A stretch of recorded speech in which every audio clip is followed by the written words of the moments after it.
ദൈവനാമത്തിന് മഹത്വമുണ്ടാകട്ടെ. വളരെ അനുഗ്രഹിക്കപ്പെട്ടതായിരിക്കുന്ന ഒരു ശുശ്രൂഷയാണ് സത്യത്തിൽ ഇവിടെ നടന്നുകൊണ്ടിരിക്കുന്നത്. തോമസ് ബ്രദറിനെയും സഹോദരനെയും ജീവിതത്തിൽ ദൈവത്തിന് ഏറെ നന്ദി പറയുവാനുള്ള ഒരവസരത്തിലേക്കാണ് നാം കടന്നു വന്നിരിക്കുന്നത്. നമുക്കറിയാം, വിവാഹ ജീവിതങ്ങൾ തകർന്നുകൊണ്ടിരിക്കുന്ന ഒരു കാലഘട്ടം, അതല്ലെങ്കിൽ വിവാഹ ജീവിതത്തിന്റെ ആയുസ് വളരെ കുറഞ്ഞുകൊണ്ടിരിക്കുന്ന ഒരു കാലഘട്ടത്തിൽ 40 വർഷത്തെ വിവാഹ ജീവിതം എന്ന് പറയുന്നത് ഇപ്പോഴൊരു അത്ഭുതമായിരിക്കില്ല, പക്ഷേ വരും തലമുറകൾക്ക് ഒരു അത്ഭുതമായിരിക്കും എന്നെനിക്ക് ഉറപ്പുണ്ട്. ഹല്ലേലൂയ. നമ്മുടെ ജീവിതത്തിന്റെ ഏത് നല്ല അവസരങ്ങൾ വരുമ്പോഴും ആ അവസരത്തെ ദൈവത്തിന് നന്ദി കരയറ്റുവാൻ, നമ്മുടെ ജീവിതത്തിൽ ചെയ്തതായ കാര്യങ്ങളെ ഓർക്കുവാൻ, നമുക്ക് ആയുസ്സും ആരോഗ്യവും പ്രത്യാശയും വിശ്വാസവും നൽകിയ, നമ്മെ കാത്തു പരിപാലിക്കുന്ന ദൈവത്തെ സ്തുതിക്കുവാനും ആരാധിക്കുവാനും മഹത്വപ്പെടുത്തുവാനും ആ പരിശുദ്ധാത്മാവിന്റെ സഹവാസം നമ്മുടെ ജീവിതത്തിൽ ഉണ്ടായതോർത്ത് നമുക്ക് നന്ദി കരയറ്റുവാനുള്ള മനോഹരമായ സന്ദർഭം ഈ സന്ദർഭം. അതോർത്ത് ഞാൻ ദൈവത്തെ സ്തുതിക്കുന്നു. പ്രാരംഭമായ സമയം തോമസിനും അതുപോലെ തന്നെ സെറോസിലേക്ക് ഈ മനോഹരമായ സന്ദർഭത്തിൽ ദൈവസാന്നിധ്യമുള്ള ഈ സമയത്ത് നിങ്ങൾക്ക് വിവാഹവും വാർഷികം ആശംസിക്കുന്നു. ദൈവം നിങ്ങളെ സമൃദ്ധിയായിട്ട് അനുഗ്രഹിക്കട്ടെ എന്ന് ചോദിച്ചാൽ ഇതുവരെ അനുഗ്രഹിച്ചില്ലേ? നിശ്ചയമായും അനുഗ്രഹിച്ചു. ഹല്ലേലൂയ. ഞാൻ ഇങ്ങനെ പറയുവാനായിട്ട് ആഗ്രഹിക്കുക, എനിക്ക് നൽകപ്പെട്ടിരിക്കുന്ന സമയത്തിനുള്ളിൽ കുടുംബ ജീവിതത്തെ കുറിച്ച് പറയും എന്നാണ് കർത്താവിദാസൻ ഓർമ്മിപ്പിച്ചത്. ഞാൻ ചിന്തിക്കുന്നത്, ദൈവത്തിന്റെ വചനമായിരിക്കുന്ന ബൈബിളിൽ പ്രധാനപ്പെട്ടതായ 10 കുടുംബങ്ങളെ കുറിച്ച് രേഖപ്പെടുത്തി. എത്ര കുടുംബങ്ങളെ കുറിച്ച്? 10 കുടുംബങ്ങളെ കുറിച്ച്, അനേക കുടുംബങ്ങളെ കുറിച്ച് ദൈവവചനത്തിൽ രേഖപ്പെടുത്തിയിട്ടുണ്ട്. കഴിഞ്ഞ ദിവസം ഞാൻ ഒരു വീട് കാണുവാനായിട്ട് കണ്ടു. ആ വീട് വിൽക്കാൻ പോവുകയാണ്. 40 ലക്ഷത്തിന് മേലെയാണ് പറയുന്നത്. ഞാൻ അറിഞ്ഞപ്പോൾ അദ്ദേഹത്തിന് വിവാഹം നടന്നിട്ട് 40 വയസ്സ് കഴിഞ്ഞിട്ടുണ്ട്. പോളണ്ടിലേക്ക് പോകാൻ ആഗ്രഹിക്കുക. അതിന് പൈസ കൊടുത്ത് കടബാധ്യതയുണ്ട്, കടം മാറണം. വിവാഹവും വേണ്ട, വിവാഹം ആലോചിക്കണം. പിന്നെ എന്താ വൈകിപ്പോയിരുന്നു? അപ്പനെ നോക്കി, പ്രായമായ അപ്പനെ നോക്കി ആ ഉത്തരവാദിത്വം വെച്ചു കൊടുത്തു. അങ്ങനെ വിവാഹം കഴിക്കാനായിട്ട് അവസരം ഉണ്ടായില്ല എന്നാണ്. മനോഹരമായി വീടുകളും, ഇംഗ്ലീഷിൽ ഹൗസ് എന്ന വാക്കുണ്ട്, ഹോം എന്ന വാക്കുണ്ട്. എന്താ വ്യത്യാസം? ഹൗസ് എന്ന് പറഞ്ഞാൽ ഒരു വീടാണ്, നമുക്ക് പണിയാം, പണമുണ്ടെങ്കിൽ പണിയാം. പക്ഷേ ഭവനം എന്ന് പറയുന്നത് അത് ജീവിക്കുന്ന കല്ലുകളെ കൊണ്ട് പണിയപ്പെടുന്നു. ഹല്ലേലൂയ എന്ന് പറഞ്ഞാൽ ദൈവം ഇങ്ങനെ ബൈബിളിലെ ആദ്യ പുസ്തകമായ ഉൽപ്പത്തി പുസ്തകത്തിൽ ഇങ്ങനെ പറഞ്ഞു, മനുഷ്യൻ എങ്ങനായിരിക്കുന്നത് നന്നല്ല, അവന് തക്കതായി തുണയെ ഉണ്ടാക്കി കൊടുക്കുന്ന പറഞ്ഞു. പ്രാർത്ഥിക്കാൻ വന്നപ്പോൾ കർത്താവിന്റെ ദാസൻ നമ്മുടെ തോമസ് എടുത്ത് ഇങ്ങനെ പറഞ്ഞു, കർത്താവ് മനുഷ്യനെ സൃഷ്ടിച്ച് അവനിങ്ങനെ ഓരോരുത്തരും നോക്കി തനിക്ക് ഇടയായിട്ട് ആരെങ്കിലും ഉണ്ട്. അങ്ങനെ ആരെയും കാണാതെ വന്നപ്പോൾ വാരിയിൽ നിന്നും മുറിയെടുത്ത് ഒരു തനിക്ക് തക്കതായ തുണയെ ഉണ്ടാക്കി. ആ തുണയാണ് ഹവ്വ. ആ ആദാം ഉറങ്ങിക്കിടന്നപ്പോൾ ഭാര്യയിൽ നിന്ന് എടുത്തു. നമുക്കറിയാം, ക്രോണിക് എന്നൊക്കെ പറഞ്ഞിട്ട് നമ്മുടെ തലമുടിയോ അല്ലെങ്കിൽ നമ്മുടെ നഖമോ നമ്മുടെ ശരീരത്തിൽ ഒരു സെല്ലോ എടുത്തുകൊണ്ട് നമ്മെ പോലെയുള്ള വ്യക്തികളെ ഉണ്ടാക്കുവാൻ നിശ്ചയമായിട്ടും ശാസ്ത്രത്തിന് കഴിയുന്ന ഒരു കാലഘട്ടത്തിലാണ് നമ്മൾ ജീവിക്കുന്നത്. എന്നാൽ അത് ദൈവം മനുഷ്യന് കൊടുത്ത അറിവുകൊണ്ടും കഴിവുകൊണ്ടും തന്നെയാണ് ഉണ്ടാക്കുന്നത്. പക്ഷേ തോമസ് ബ്രദറിന്റെ ഭാര്യയിൽ നിന്ന് സിസ്റ്റർ റോസിനെ ഉണ്ടാക്കുന്ന ഒരു ടെക്നോളജി ഇന്നുവരെ ശാസ്ത്രത്തിന് കണ്ടുപിടിക്കാൻ കഴിഞ്ഞിട്ട്. ഹല്ലേലൂയ. ഞാനിങ്ങനെ പലപ്പോഴും സ്വകാര്യ സംഭാഷണങ്ങൾ പലതും തോമസ് ബ്രദറിനോട് ചോദിക്കാറുണ്ട്. എങ്ങനെയാ ഒരിക്കൽ ചോദിച്ചത് ഞാൻ ഓർക്കുന്നു, എങ്ങനെയാണ് തക്കതായ തുണയായ സിസ്റ്ററെ കണ്ടുമുട്ടിയത്? അപ്പൊ ആള് പറഞ്ഞു, അത് പണ്ട് പള്ളിയൊക്കെ പോകുമ്പോൾ ഞങ്ങള് അങ്ങനെ ഒരു സ്നേഹവിഭാഗമായിരുന്നു എന്നോട് പറയാനായിട്ട്. ഇന്ന് അനേക പ്രേമവിഭാഗങ്ങൾ, സ്നേഹവിഭാഗങ്ങൾ നിലനിൽക്കാതിരിക്കുമ്പോൾ അവരുടെ ഏറ്റവും വലിയ പ്രത്യേകത എന്ന് പറയുന്നത് അവരുടെ സ്നേഹം നിലനിൽക്കുന്ന സ്നേഹമായി മാറിയെന്നോർത്ത് ഞാൻ ദൈവത്തെ സ്തുതിക്കുക. ഹല്ലേലൂയ. ഞാൻ ഇങ്ങനെ പറയാൻ ആഗ്രഹിക്കുന്നു, നിങ്ങളുടെ ശ്രദ്ധയെ ഏകദേശം 10 കുടുംബങ്ങളിലേക്ക്, ബൈബിളിലെ കുടുംബങ്ങളിലേക്ക് കൊണ്ടുപോകാനാണ് ആഗ്രഹിക്കുന്നത്. വിവാഹം എന്ന് പറയുന്നത് ഒരു ദിവസം നടക്കുന്ന ഒരു ശുശ്രൂഷയാണെങ്കിൽ കുടുംബജീവിതം എന്ന് പറയുന്നത് അന്ന് ആരംഭിക്കുകയും അന്ന് പറയുന്നത് പോലെ സുഖത്തിലും ദുഃഖത്തിലും ആരോഗ്യത്തിലും അനാരോഗ്യത്തിലും അല്ലെ അങ്ങനെ തുടർമാനമായ കാര്യങ്ങളിൽ മരണം വരെ മുന്നോട്ട് പോകുന്ന ഒരു ശുശ്രൂഷ എത്രേ കുടുംബജീവിതം എന്ന് പറയുന്നത്. വിവാഹം ഒരു ദിവസത്തെ ഈവന്റ് ആണെങ്കിൽ കുടുംബജീവിതം എന്ന് പറയുന്നത് അന്ന് ആരംഭിക്കുന്നതും തുടർന്നു പോകുന്നതുമായ ഒരു അനുഭവം. ബൈബിളിൽ നോക്കിയാൽ ഒരു കുടുംബങ്ങളെ നോക്കുമ്പോൾ പെർഫെക്റ്റായ കുടുംബങ്ങളൊന്നും കേട്ടോ, എല്ലാം കൊണ്ട് തികഞ്ഞ കുടുംബങ്ങളെല്ലാം ഇല്ല.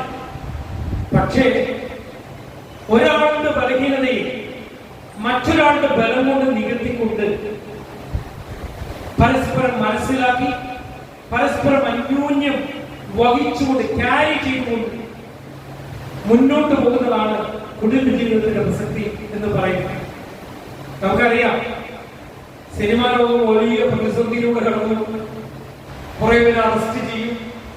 ഓണക്കാലത്ത് കാര്യമായ സിനിമകൾക്കൊന്നും പ്രേക്ഷകരുണ്ടായില്ല. പ്രധാനപ്പെട്ട വലിയ സ്വഭാവനടന്മാർ വരെ ആ സ്ക്രീനിൽ സ്വഭാവനടന്മാരാണെങ്കിലും ജീവിതത്തിൽ അത്ര ഹീറോകളല്ല എന്ന് ലോകത്തിന് മനസ്സിലായ സന്ദർഭങ്ങളാണ്. നമുക്ക് അഭിനയിക്കാൻ കഴിയും, ജീവിക്കാനാ പ്രയാസം. പ്രിയപ്പെട്ടവരെ, ഒരു ക്രിസ്തീയ ജീവിതം നോക്കുമ്പോൾ അല്ലെങ്കിൽ ബൈബിളിൽ പറഞ്ഞിരിക്കുന്ന പല കുടുംബങ്ങളെ കുറിച്ചും കാണാൻ കഴിയും. അതിലൊന്ന് സാമുവേലിന്റെ പുസ്തകം 1-ാം പുസ്തകത്തിൽ അതിന്റെ 1-2 വാക്യങ്ങളിൽ ഒരു കുടുംബത്തെ കുറിച്ച് രേഖപ്പെടുത്തിയിട്ടുണ്ട്. അത് എൽക്കാന എന്ന് പറയുന്ന ഒരു മനുഷ്യന്റെ കുടുംബത്തെ കുറിച്ചാണ്. എൽക്കാനയ്ക്ക് 2 ഭാര്യമാരുണ്ടായിരുന്നു. ആ കാലഘട്ടത്തിൽ ബഹുഭാര്യത്വം നിലനിന്നിരുന്ന ഒരു കാലഘട്ടത്തിൽ 2 ഭാര്യമാരുണ്ടായിരുന്നു. അതിൽ ആത്മീയ ലോകത്ത് എല്ലാ കാലവും ഓർക്കാൻ കഴിയുന്ന ഒരു സ്ത്രീയുണ്ട്, എൽക്കാനയുടെ ഭാര്യയായ ഹന്ന. ഹന്നയുടെ പാട്ടാണ് കർത്താവായ യേശുവിന് ഭൂമിയിലേക്ക് വരുവാൻ തക്കവണ്ണം ഭാഗ്യവതിയായി മാറിയ തലമുറകൾക്കോട് ഭാഗ്യവതി എന്ന് വിളിക്കുന്ന ഔസേപ്പുമായി വിവാഹ നിശ്ചയം കഴിഞ്ഞിരുന്ന കന്യകയായിരുന്ന മറിയം പാടിയ പാട്ട് ഹന്ന എഴുതിയ പാട്ടാണ്, അല്ലെങ്കിൽ ഹന്ന പാടിയ പാട്ടാണ്. അവരുടെ വിശ്വാസം, അവർക്ക് കുട്ടികളുണ്ടായിരുന്നില്ല. കുട്ടികളില്ലാതിരുന്ന സന്ദർഭത്തിൽ അവളുടെ കണ്ണീര് കണ്ട്, അവളുടെ നിരാശ കണ്ട്, അവളുടെ ജീവിതത്തിലെ പ്രയാസം കണ്ട്, മടുപ്പ് കൂടാത്ത പ്രാർത്ഥനയുടെ ഫലമായി അവൾ ഇങ്ങനെ ദൈവസ്ഥാനത്തിൽ നേർച്ച കഴിച്ചു. അങ്ങനെ എനിക്കൊരു കുഞ്ഞിനെ നൽകിയ ഞാൻ ആ കുഞ്ഞിനെ, അങ്ങ് നൽകിയ കുഞ്ഞിനെ അങ്ങയുടെ ശുശ്രൂഷയ്ക്കായി ഞാൻ സമർപ്പിക്കും. ഹല്ലേലൂയ. അതുകൊണ്ട് ദൈവവചനം പരിശോധിക്കുമ്പോൾ ഏറ്റവും ഔന്നത്യമുള്ള പദവിയുള്ള വ്യക്തിയായി സാമുവേൽ പ്രവാചകനെ ദൈവം ഉയർത്തുവാൻ ഇടയായി. സാമുവേലിനെ കൂടാതെ പിന്നെയും കുട്ടികളെ ആർക്ക് കൊടുത്തു? ഹന്നയ്ക്ക് കൊടുക്കുവാനായിട്ട്. ആ കുടുംബത്തെ നോക്കുമ്പോൾ എനിക്കിങ്ങനെ പറയാൻ കഴിയും, ആ കുടുംബത്തിന്റെ പ്രത്യേകത, ആ കുടുംബത്തിലെ എൽക്കാന അങ്ങേയറ്റം സ്നേഹിക്കുന്ന ഒരു ഭർത്താവായിരുന്നു. എന്നാൽ ഹന്ന ദൈവസന്നിധിയിൽ കണ്ണീരോട് പ്രാർത്ഥിച്ച് ദൈവത്തിൽ നിന്ന് ഒരു കുഞ്ഞിനെ വാങ്ങിച്ചെടുത്ത ഒരു വനിതാ രത്നമായിരുന്നു. ഹല്ലേലൂയ. അതാണ് ഒരു കുടുംബം. രണ്ടാമത്തെ കുടുംബത്തിലേക്ക് വരുമ്പോൾ പുതിയ നിയമത്തിലെ ഒരു കുടുംബത്തെ കുറിച്ച് പറയുന്നത്, കർത്താവിനെ അറിയാതിരുന്ന ഒരു കുടുംബം. അദ്ദേഹത്തിന്റെ പേര് കൊർണേലിയൂസ്. അദ്ദേഹം ഒരു വലിയ പദവിയുള്ള ഒരു ആരായിരുന്നു? വിജാതീയനായ ആളുടെ പോസ്റ്റ് എന്താണ് പോസ്റ്റ്? ശതാധിപൻ. 100 പോലീസുകാരുടെ അധികാരി. വേണമെങ്കിൽ ഡിവൈഎസ്പി എന്നോ ഐജിനോ ആണെങ്കിൽ നിങ്ങൾക്ക് പറയാം. 100 പോലീസുകാരുടെ ചുമതല ഉണ്ടെങ്കിൽ ചുരുങ്ങിയ പക്ഷം ഒരു കുറച്ചധികം പോലീസ് സ്റ്റേഷന്റെ ചുമതല ഉണ്ടാവാൻ സാധ്യതയുണ്ട്. ആധുനിക കാലത്തിൽ എന്ത് വേണമെങ്കിൽ വിളിച്ചോ. പക്ഷെ ഒരു കാര്യം പറയാം, ആ കുടുംബത്തെ കുറിച്ച് കൃത്യമായി ദൈവവചനത്തിൽ പറഞ്ഞിട്ടുണ്ട്. എന്തുകൊണ്ട് പറഞ്ഞു? അതേപോലെ പോലീസ് ഉദ്യോഗസ്ഥനായതുകൊണ്ടാണ് പറഞ്ഞത്, അതേപോലെ ധൈര്യനായതുകൊണ്ടാണ് പറഞ്ഞത്. അല്ല, അദ്ദേഹത്തെ കുറിച്ച് വചനത്തിൽ പറഞ്ഞതിന്റെ കാര്യം ഒരു ജീവനുള്ള ദൈവത്തെ വിളിച്ച് പ്രാർത്ഥിക്കുകയും നന്മ ചെയ്യുകയും അതുപോലെ തന്നെ തന്റെ ബന്ധുക്കളെയും ചാർച്ചക്കാരെയും സ്നേഹിക്കുകയും ദൈവസന്നിധിയിൽ ഹല്ലേലൂയ പ്രാർത്ഥിക്കുകയും ചെയ്യുന്ന ഒരു പുരുഷനായിരുന്നു കൊർണേലിയൂസ്. അതുകൊണ്ട് കൊർണേലിയൂസ് പ്രാർത്ഥിച്ചപ്പോൾ, നിങ്ങളോട് ഞാനൊരു കാര്യം, എന്നെ കേൾക്കുന്ന ഓരോരുത്തരോടും ഒരു കാര്യം പറയാൻ ആഗ്രഹിക്കുന്നു. കർത്താവ് ഭൂമിയിൽ വന്നത് ഒരു മതം സ്ഥാപിക്കാനല്ല. ക്രിസ്ത്യാനിയെന്നോ മുസൽമാനെന്നോ ഹിന്ദുവെന്നോ ജൈനനെന്നോ വ്യത്യാസമില്ലാതെ ആര് ജീവനോ ദൈവത്തെ വിളിക്കുന്നുവോ അവരോട് സംസാരിക്കുവാൻ സ്വർഗത്തിലെ ദൈവത്തിന് കഴിയും. സ്വർഗത്തിലെ ദൈവത്തിന് മനുഷ്യനോട് സംസാരിക്കാനുള്ള 7 മാർഗങ്ങളുണ്ട്. 1, സ്വപ്നത്തിലൂടെ സംസാരിക്കും. 2, ദർശനത്തിലൂടെ സംസാരിക്കും. 3, ദൈവത്തിന് ദൂതന്മാരോട് സംസാരിക്കും. 4, ദൈവത്തിന് ദാസന്മാരോട് സംസാരിക്കും. 5, മാലാഖമാരിലൂടെ സംസാരിക്കും. 6, ദൈവം തന്നെ സംസാരിക്കും. 7, പ്രകൃതിയിലൂടെ സംസാരിക്കും. കൊർണേലിയൂസിനോട് ദൈവം ഒരു സ്വപ്നത്തിലൂടെ സംസാരിച്ചു. അവന്റെ വീട്ടിലേക്ക് പണ്ട് മീൻപിടുത്തക്കാരനായിരുന്ന തൊകൽപ്പണിക്കാരനായ ശിമിയോന്റെ വീട്ടിൽ റെസ്റ്റ് എടുത്തിരുന്ന പത്രോസിനെ പത്രോസിനെ വിളിച്ചു വരുത്തി രക്ഷാദൂത് കേൾപ്പിച്ച് ആ കുടുംബത്തെ മുഴുവൻ ദൈവസന്നിധി വിലയേറിയവരാക്കി. ആ കുടുംബവും ഒരു മാതൃകയുള്ള കുടുംബം. കുടുംബത്തിൽ എന്ത് വേണം? കുടുംബത്തിൽ പ്രാർത്ഥന വേണം, കുടുംബത്തിൽ ദൈവഭയം വേണം, കുടുംബത്തിൽ കുടുംബക്കാർക്ക് സ്നേഹം ഉണ്ടാകണം, അവരെ സഹായിക്കണം, അവരെ അത്തരത്തിലൊരു നല്ല മനുഷ്യനായിരുന്നു. അവൻ യഥാർത്ഥ ദൈവത്തെ അറിഞ്ഞില്ലെങ്കിലും അവനെ അറിയിക്കേണ്ട ഉത്തരവാദിത്വം ദൈവത്തിനുള്ളത് കൊണ്ട് അവനോട് സംസാരിക്കാൻ ദൈവത്തിന് വഴിയുണ്ടാകും. പ്രാർത്ഥിക്കുന്ന ഭവനത്തിൽ ദൈവത്തിന്റെ ഇടപെടലുണ്ടാകും, ദൈവം സംസാരിക്കും. മൂന്നാമത്തെ ഒരു ഭവനം, ആ ഭവനം ദൈവത്തിന്റെ വചനത്തിൽ 2 തിമോഥെയോസിന്റെ ലേഖനം വായിക്കുമ്പോഴും നമുക്ക് കാണുവാനായിട്ട് കഴിയും. അവിടെ ബൈബിളിൽ സുപരിചിതനായ ചെറുപ്പക്കാരൻ, പേര് തിമോഥെയോസ്. ബൈബിളിൽ ചെറുപ്പക്കാരനായ ഒരു മിടുക്കനായ തിമോഥെയോസ്. തിമോഥെയോസിനെ കുറിച്ച് പറയുമ്പോൾ തിമോഥെയോസിന്റെ അമ്മയെക്കുറിച്ചും അമ്മൂമ്മയെക്കുറിച്ചും പറഞ്ഞിരിക്കുന്നു. കേട്ടോ, അമ്മയെക്കുറിച്ചും അമ്മൂമ്മയെക്കുറിച്ചും പറഞ്ഞിരിക്കുന്നു. തിമോഥെയോസിനെ കുറിച്ച് പഠിച്ചത് എന്തൊരു മിടുക്കനാ, എന്തൊരു ദൈവമുള്ളവനാ. പ്രായത്തിൽ കവിഞ്ഞ ദൈവകൃപ, പ്രായത്തിൽ കവിഞ്ഞ ദൈവത്തിന്റെ വചനത്തിലെ ജ്ഞാനം, പ്രായത്തിൽ കവിഞ്ഞ വിശ്വസ്തത. എന്താ കാരണം? ആ തിമോത്തിയോസിന്റെ അമ്മാവ, തിമോത്തിയോസിന്റെ അമ്മ യൂനിസിനെയും ലൂയിസ് അല്ലെ, അവരെ കുറിച്ച് പറഞ്ഞിരിക്കുന്ന ബൈബിളിൽ. അമ്മ പ്രാർത്ഥിച്ചാൽ മക്കൾക്ക് എന്ത് ഗുണമുണ്ടാവും? മക്കള് കർത്താവിൽ പ്രസിദ്ധരാകുന്നത്. ഞാൻ ഇങ്ങനെ പറയാൻ ആഗ്രഹിക്കുക. ഇവരെനിക്ക് തോന്നുന്നു ഈ 40ാമത്തെ വിവാഹവാർഷികം ആരോടും പറയാണ്ട് അങ്ങനെയാണോ വിചാരിച്ചിരുന്നത്? അങ്ങനെയാണ് വിചാരിച്ചത്. സത്യം പറഞ്ഞു അല്ല, നമ്മൾ വിചാരിച്ചതാണെന്നൊന്നും എല്ലാവരും അങ്ങനെ നടത്തില്ലാന്ന് വിചാരിച്ചു. അപ്പൊ മക്കള് പറ്റില്ല, അത് പറ്റില്ല. ഇവർക്ക് 3 മക്കളാണുള്ളത്. ജോസ്മോനുണ്ട്, ജോമോനുണ്ട്, മീനുണ്ട്. എല്ലാവർക്കും കൂടി 4 മക്കൾ, വേറെ കുട്ടികളുടെ ആരെയും മാറിയിട്ട് ഇവര് അപ്പാപ്പനും അമ്മയും മാറിയിട്ട്. ഇവിടെ ഞങ്ങൾക്ക് അപ്പാപ്പനും അമ്മ തന്നെയല്ലേ പറയാ. ഇപ്പോൾ പുതിയ ഇതിൽ അങ്ങനെ പ്രായം പറയാണ്ടിരിക്കാൻ വേണ്ടി അമ്മച്ചി അപ്പച്ചൻ ആളുകൾ. പക്ഷേ ഞങ്ങളുടെ നാട്ടിൽ അപ്പാപ്പനും അമ്മമാരെ നിൽക്കുന്നു കേട്ടോ. അത് ശരി. അപ്പൊ ഞാൻ പറഞ്ഞതിന്റെ കാര്യം എന്താണെന്നറിയാമോ? 3 കുട്ടികൾ പുറത്തു വന്ന് ഒരു കുട്ടി സുഖമായിട്ട് ഗർഭപാത്രത്തിൽ ഇരിക്കുക. ശരിയാണോ? ഹല്ലേലൂയ. ഞാൻ അവരെ കുറച്ച് നേരത്തെ ശ്രദ്ധിക്കുന്നു. അവര് പറഞ്ഞു, എന്തായാലും അങ്ങനെ 40 വർഷത്തിന്റെ ദിവസങ്ങൾ വെറുതെ മാറണ്ട, ഞങ്ങളിവിടെ അടുത്തില്ലെങ്കിലും നിങ്ങൾ എന്ത് ചെയ്യണം? നിങ്ങളത് ഒരു പ്രാർത്ഥനയാ ദൈവത്തിന് നന്ദി പറഞ്ഞിട്ട് ഇത് ചെയ്യണമല്ലോ. ഞാൻ ആ മക്കളെ ഓർത്ത് ദൈവം. ഹല്ലേലൂയ. ഞാൻ അവരെ ഓർത്ത് ഷിനോദിനെയും, ഷിനോദ് ഇവരുടെ മരുമകൻ, ഷിനോദിന്റെ ഡാഡിയോ, ഞാൻ അവരെ ഓർത്ത് ദൈവം. അനേക രാജ്യങ്ങളിൽ ദൈവം അയച്ചുകൊണ്ടിരിക്കും. കഴിഞ്ഞ ദിവസം കൂടി കണ്ടു, യുക്രൈനിലെ ഒരാള് ഫോട്ടോ കാണാം. ലോക രാജ്യങ്ങളിൽ പല സ്ഥലം. പക്ഷെ അവൻ അനേക രാജ്യങ്ങൾ സഞ്ചരിച്ചു എന്നുള്ളതല്ല വിഷയം. സഞ്ചാരം എന്ന് പറയുന്ന ഒരു പ്രോഗ്രാം നടത്തുന്ന ഒരാളുണ്ട്. പേരറിയാവുന്നത് സന്തോഷ് കുളങ്ങര എന്നറിയും. അദ്ദേഹത്തിന്റെ ചാനൽ ഇപ്പോൾ അവസാനിപ്പിക്കാൻ പോകുന്നത് ഫേസ്ബുക്കിൽ പോസ്റ്റ് പോകുന്നത്. ഞാൻ അതിന്റെ അടിയിൽ എഴുതി, അതിൽ വലിയ അത്ഭുതപ്പെടാനില്ല.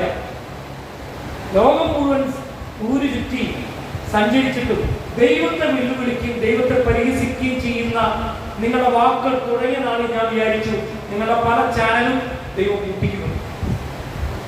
ഹല്ലേലൂയ.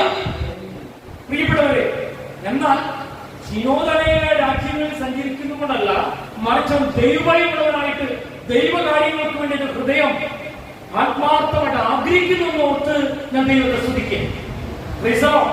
എനിക്കറിയാം, ഹിന്ദിക്കാരുടെ പ്രവർത്തന മേഖലയിൽ അവർക്ക് കാര്യങ്ങൾ ചെയ്യുവാനുള്ള പല കാര്യങ്ങളും അവൻ ചേട്ടനായിരിക്കുന്ന ഷിജോന് വാങ്ങിച്ചു കൊടുക്കാനിടയായി. സ്തോത്രം. അതൊക്കെ ഞാൻ ദൈവത്തെ സ്തുതിക്കും. ഒരാൾ മേൽപ്രദേശത്ത് അധ്വാനിക്കുമ്പോൾ മറ്റൊരാൾ കർത്താവിന്റെ വേലയ്ക്ക് വേണ്ടി കൈത്താങ്ങ് കൊടുക്കുന്നു. അവർക്ക് നിശ്ചയമായും ആഗ്രഹം ഉണ്ടാവും ഇങ്ങനൊരു വാർഷികം ആഘോഷിക്കണമെന്ന്. കാരണം ഞാൻ മിന്നുവിനെ ഓർക്കുമ്പോൾ ഞാൻ ആലോചിക്കുക, ഈ ഭവനത്തിൽ മാത്രമല്ല, ഈ സഭയിൽ മാത്രമല്ല, സ്വതന്ത്ര സഭയിൽ മുഴുവൻ ആ കുട്ടിക്ക് വേണ്ടി കണ്ണീരോടെ പ്രാർത്ഥിച്ചിരുന്ന ദിവസങ്ങളുണ്ടായിരുന്നു. അവളുടെ മരണവാശകൾ അവളെ ചുറ്റി. അവള് മരണത്തിന്റെ നിഴൽ വീണ താഴ്വരയിലൂടെ നടന്നുപോയി.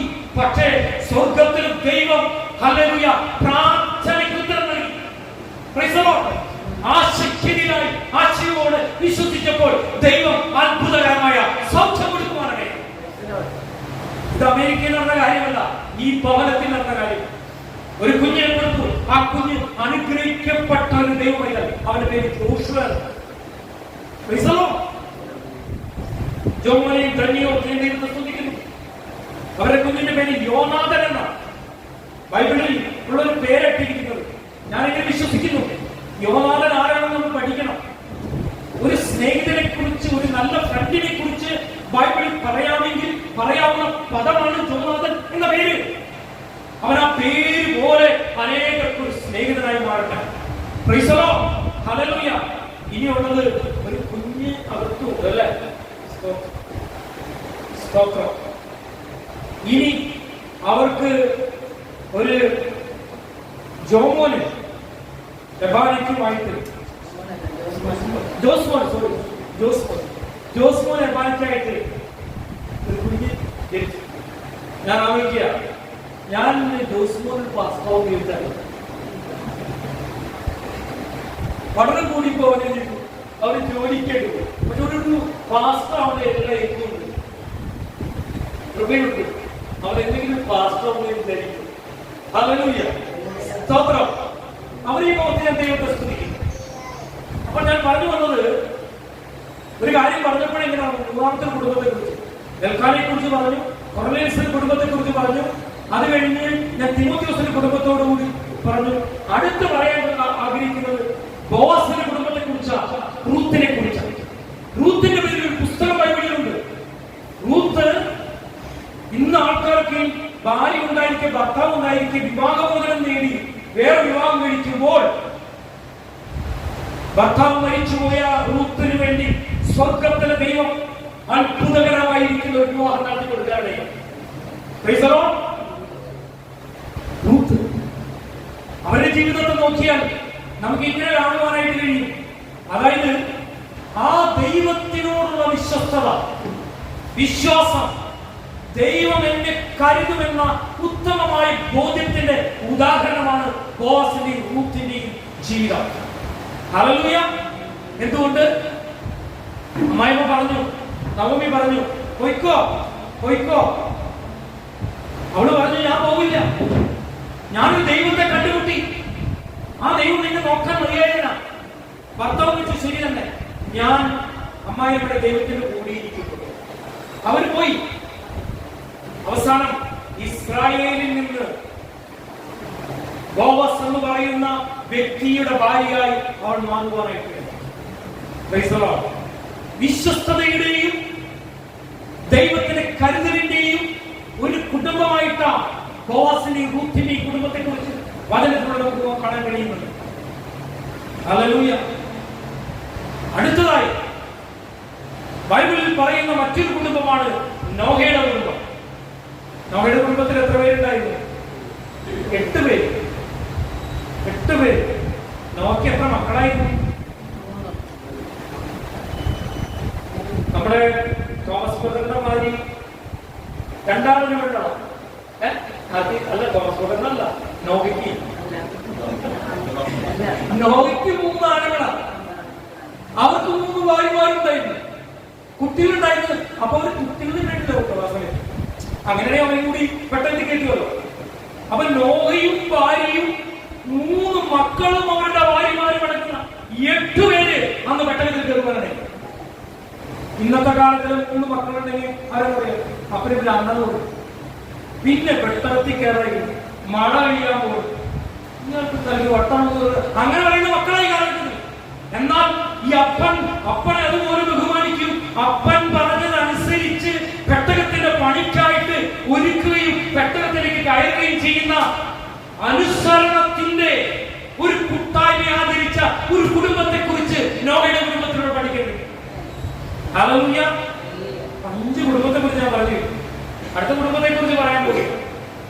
നമ്മൾ നോക്കുമ്പോൾ സഖറിയ പ്രവാചകനും എലിസബത്ത് എന്ന് പറയുന്ന ഒരു ഭാര്യയെ കുറിച്ചും ദൈവത്തിൽ പറഞ്ഞിട്ടുണ്ട്. അവരുടെ മക്കളുണ്ടായിട്ടുണ്ട്.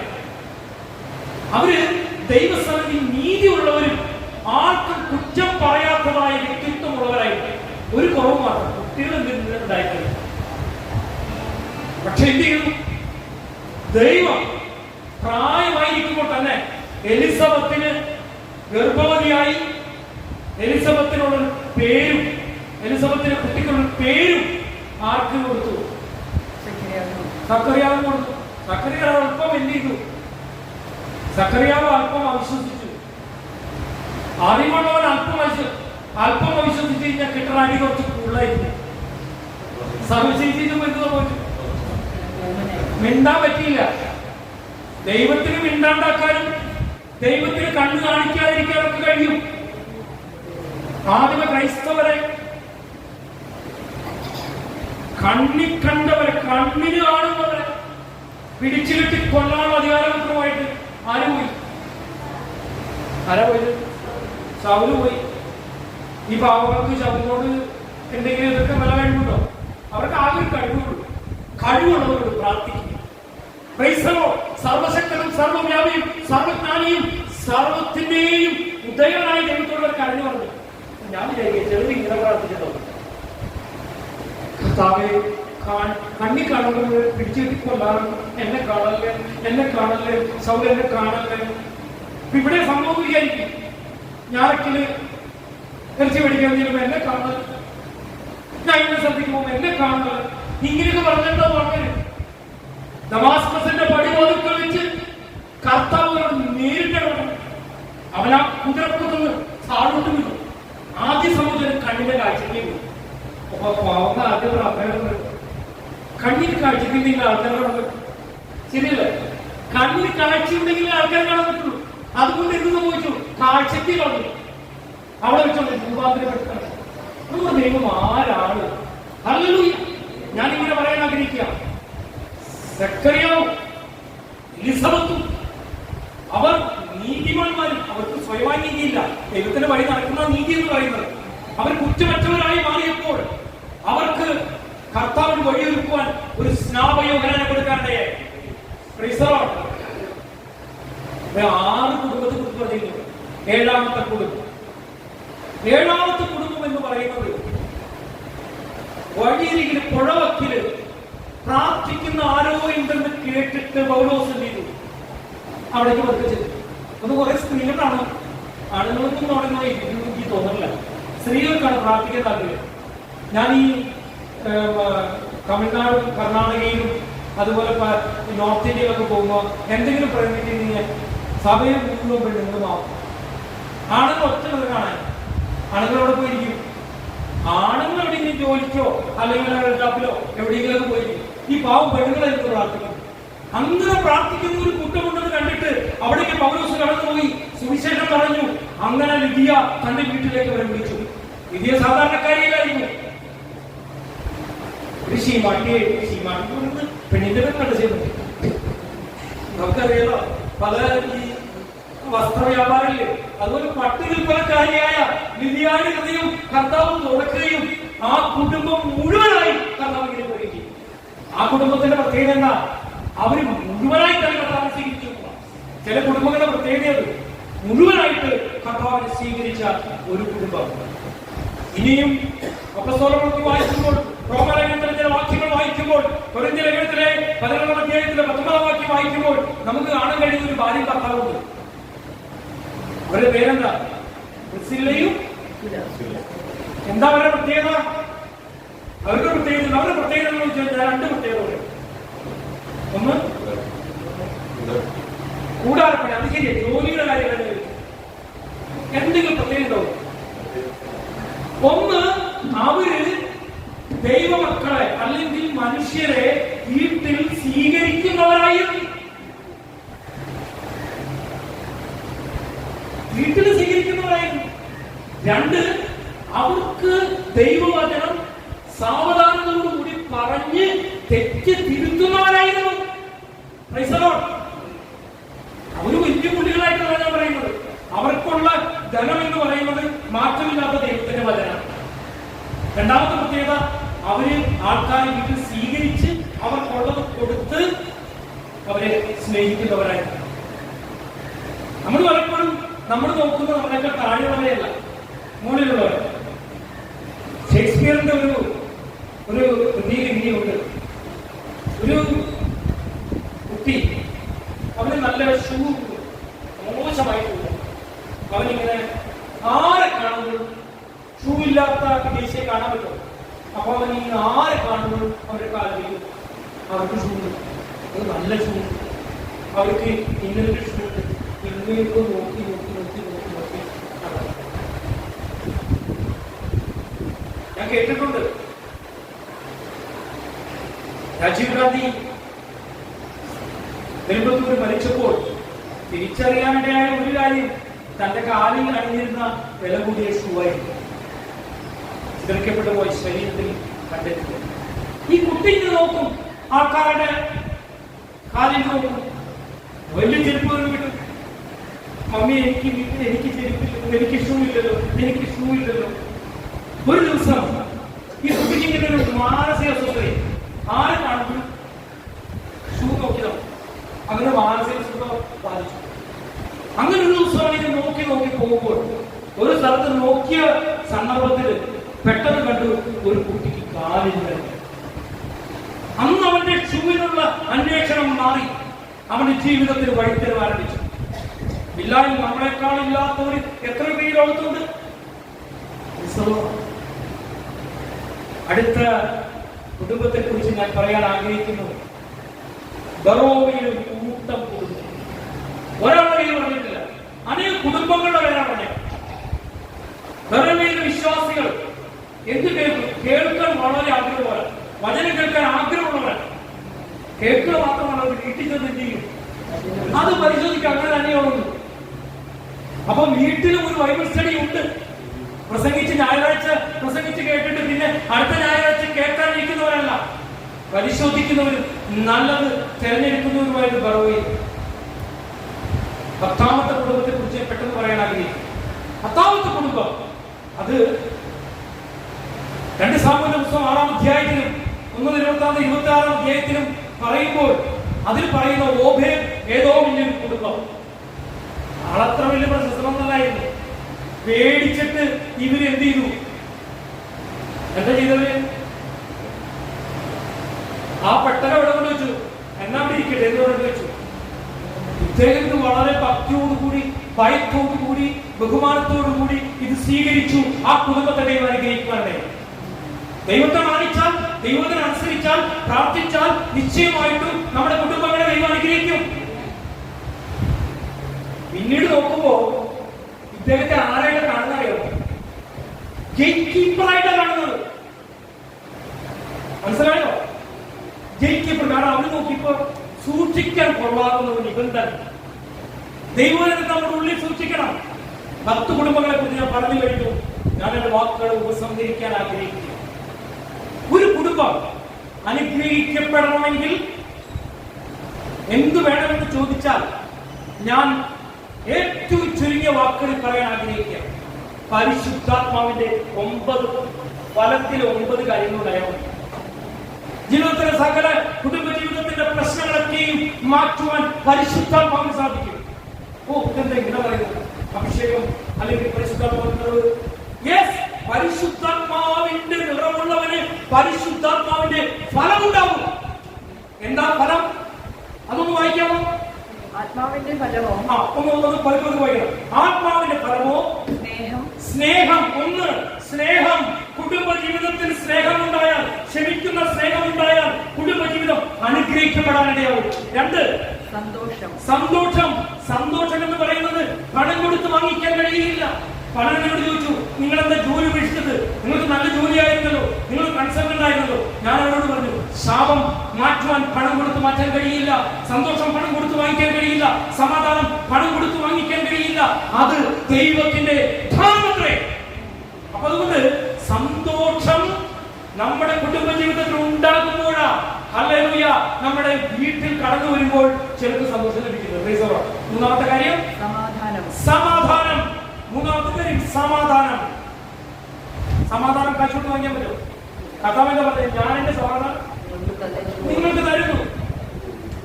കേട്ടോ, ഞാൻ എന്റെ സമാധാനം നിങ്ങൾക്ക് തരുന്നു. ഞാനൊരു കാര്യം നിങ്ങളോട് പറയാൻ ആഗ്രഹിക്കുക. നിങ്ങൾ ചിന്തിച്ചു നോക്കിയേ. പല വീട്ടിലും ഞാൻ പലരെയും കണ്ടുമുട്ടാറുണ്ട്. അവര് പറയും, വീട്ടിലൊട്ടും സമാധാനമില്ല, വീട്ടിലൊട്ടും സന്തോഷമില്ല, വീട്ടിലൊട്ടും ഒരു കാര്യങ്ങൾ നടക്കുന്നില്ല, വീട്ടിൽ ഭയങ്കര രോഗങ്ങളാ, ഭയങ്കര പ്രയാസങ്ങളാ. എന്ത് ചെയ്യും? എന്ത് മറുപടി കൊടുക്കും?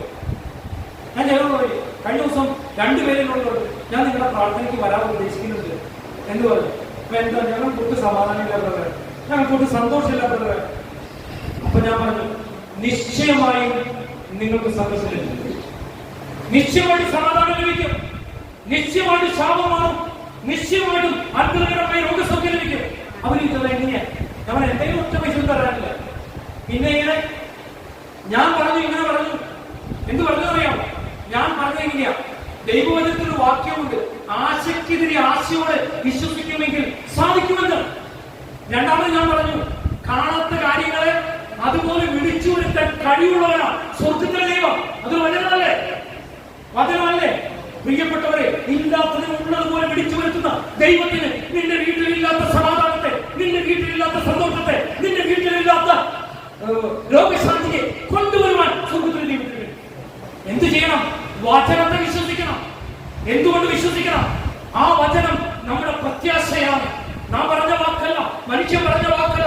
ദൈവം പറഞ്ഞ വാക്ക.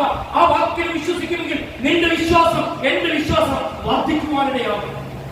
വിശ്വാസം എന്ന് പറയുന്നത് കാണാത്ത കാര്യങ്ങൾ നിശ്ചയം ആശിക്കുന്നതിന്റെ ഉറപ്പുമത്രേ. അങ്ങനെ പ്രാർത്ഥിച്ചതുകൊണ്ടും അങ്ങനെ മുന്നോട്ട് പോയതുകൊണ്ട് ഈ കുടുംബത്തിൽ ദൈവം അനുഗ്രഹിക്കപ്പെട്ട 3 കുടുംബങ്ങളെ കൂടി നൽകുവാൻ സ്വർഗത്തിലെ ദൈവം സഹായിച്ചത്. അടുത്തത് എന്താ പറഞ്ഞത്? സമാധാനം കഴിഞ്ഞിട്ട് ദീർഘക്ഷമ. ക്ഷമ ദീർഘക്ഷമ എന്നുള്ള വ്യത്യാസം എന്താ പറയുക? ഇപ്പോ ഉദാഹരണം ആ ആ ഈ എന്താ ഈ ആയിട്ട് കേൾക്കുന്ന ഈന്ന് പറഞ്ഞാൽ ശരീരം ഈന്ന് പറഞ്ഞാൽ കുറെ കൂടി ദീർഘമായിട്ട് കിടന്നു തീർക്കാം.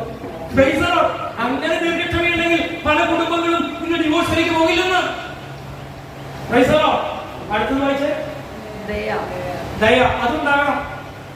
പല കുടുംബങ്ങളും വേർതിരിച്ചു പോയപ്പോഴെന്നറിയും എന്നോട് പറഞ്ഞിട്ടുണ്ട് കണ്ണീരോടുകൂടി, എന്റെ അമ്മയ്ക്ക് ക്യാൻസർ വന്നപ്പോൾ എന്റെ അപ്പൻ എന്റെ അമ്മയെ ഉപേക്ഷിച്ചു പോയി. അടുത്തത് പരോപകാരം. അടുത്തത് വിശ്വസ്തത. കുടുംബ ജീവിതത്തിലെ അനിവാര്യമായ ഘടകം വിശ്വസ്തത. ഇനി അടുത്തത് സൗമ്യത. ആ സൗമ്യത അത് വേണ്ടേ? ഭാര്യയ്ക്ക് മാത്രമാണോ സൗമ്യത വേണ്ടത്? അച്ഛൻ എന്ത് പറഞ്ഞാലും ഞാൻ എന്നെ സഹിക്കാം, അതാണോ സൗമ്യത? അത് രണ്ടുപേർക്കും വേണമെന്ന്. ഭർത്താവിന് വേണം, ഭാര്യയ്ക്കും വേണം സൗമ്യത. പിന്നെ സെൽഫ് കൺട്രോൾ. സെൽഫ് കൺട്രോൾ ഇതാണ് ഏറ്റവും വലിയ വിഷയം. കോപിക്കണ്ടെന്നൊന്നും കഥ പറഞ്ഞിട്ടില്ല, പക്ഷെ കോപിച്ചാൽ എന്ത് ചെയ്യുന്ന പറയണം? പാവം ചെയ്യരുത്. മാത്രമല്ല കോപത്തിനൊരു ടൈം ലിമിറ്റ് കൊടുത്തിട്ടുണ്ട്. 12 GB ഒരു മാസം, അല്ലെങ്കിൽ ഡെയിലി 2 GB വെച്ച് 365 ദിവസം. അങ്ങനെയാണോ? എത്ര വരെയുണ്ട് ഇതിന് കാലാവധി? സൂര്യനസ്തമിക്കണമെന്ന്. ഇത്രയും കാര്യങ്ങൾ നമ്മുടെ ജീവിതത്തിൽ ഒന്ന് കൊണ്ടുവരാൻ പറ്റും. നോക്കിയേ, കുടുംബജീവിതം എത്രമാത്രം അനുഗ്രഹിക്കപ്പെടുന്നത് ഞാൻ പറഞ്ഞുതരാം. നിങ്ങളുടെ കുടുംബത്തിൽ കണ്ട് മറ്റുള്ളവർ അസൂയപ്പെടും. അസൂയ വരുത്താനല്ല, മറിച്ച് ആ കുടുംബങ്ങളിലേക്കും നിങ്ങളിലുള്ള ആ വിശുദ്ധി കാര്യങ്ങൾ കൊടുക്കുവാൻ പറ്റണം. അങ്ങനെയുള്ളിടത്ത് മരണത്തിന് നീക്കുപോക്കുണ്ട്, പ്രാർത്ഥനയ്ക്ക് ഉത്തരമുണ്ട്, സമാധാനത്തിന്റെ സ്ഥാപനമുണ്ട്, അത്ഭുതങ്ങളുണ്ട്, അടയാളങ്ങളുണ്ട്, വീര്യപ്രവൃത്തികളുണ്ട്.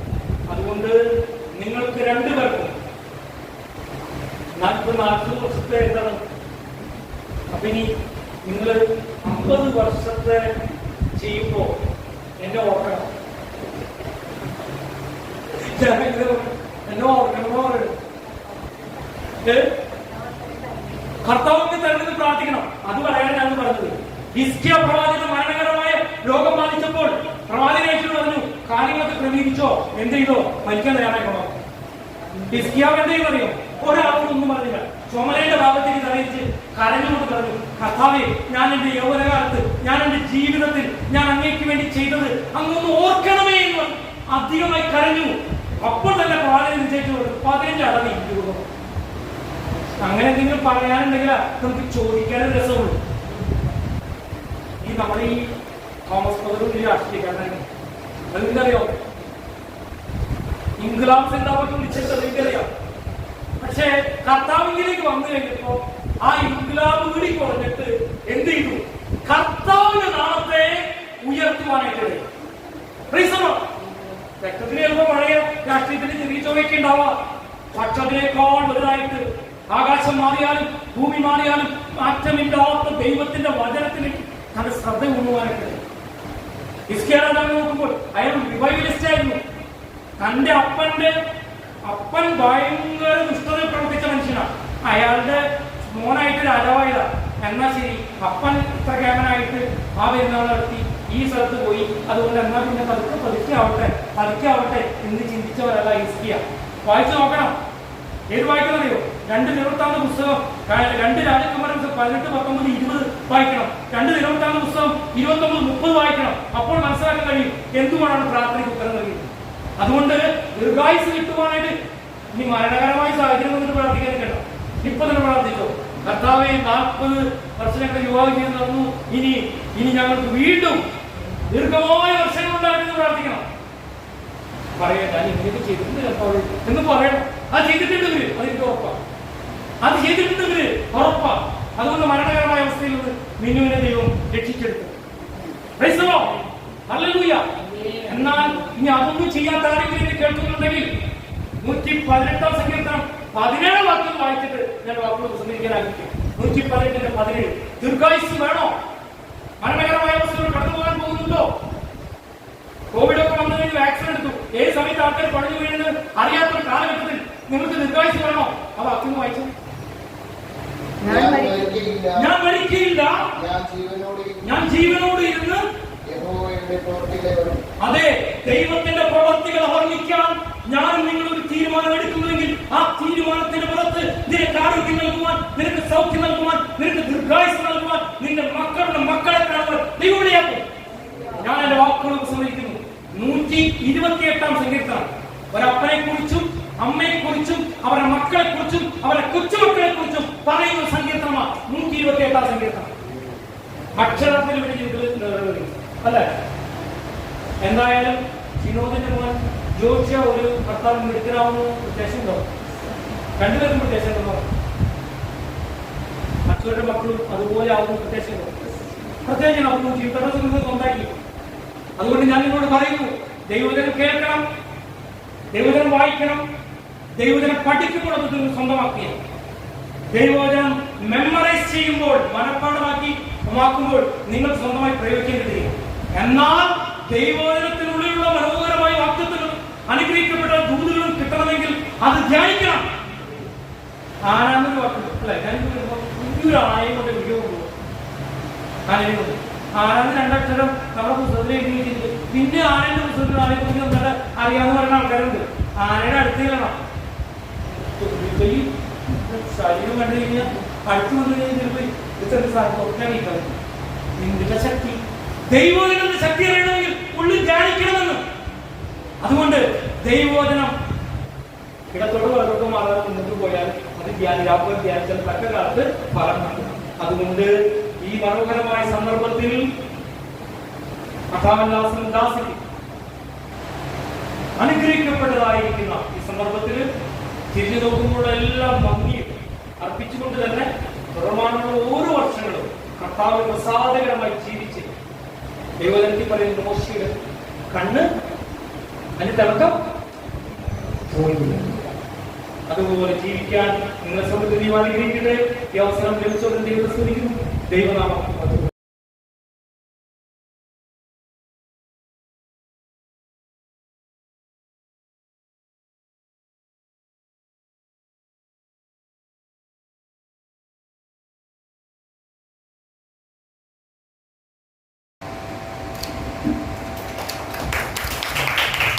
bless you. Happy anniversary.